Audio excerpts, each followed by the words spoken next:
সকলোকে পুনৰ এবাৰ নমস্কাৰ জনাইছোঁ। আজি মই আমাৰ গাঁৱৰ নামঘৰটো আপোনালোকক দেখাব বিচাৰিছোঁ। শংকৰ উৎসৱত পালন কৰা কিছুমান দৃশ্য মোৰ বৌয়ে ঘৰৰ পৰা পঠাইছিল, সেয়া আজি আপোনালোককো দেখাওঁ বুলি ভাবিলোঁ। এতিয়া আহকচোন।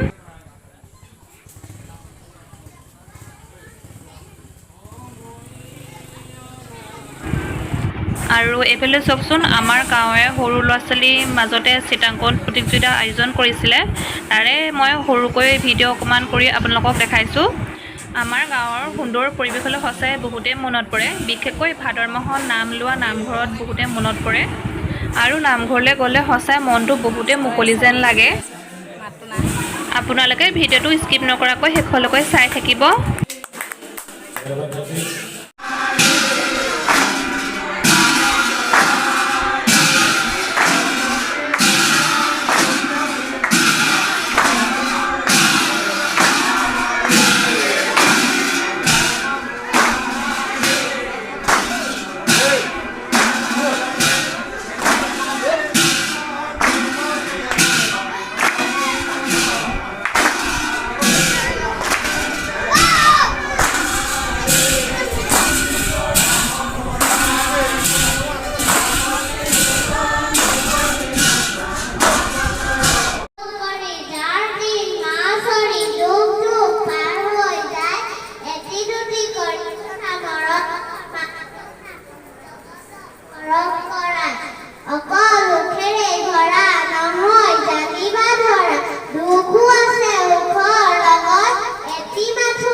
আৰু আন এদিনাখন শংকৰদেৱৰ এগৰাকী পেহীয়ে অসুচী অৱস্থাত লোৱাৰ বাবে অজ্ঞান হৈ পৰিছিল।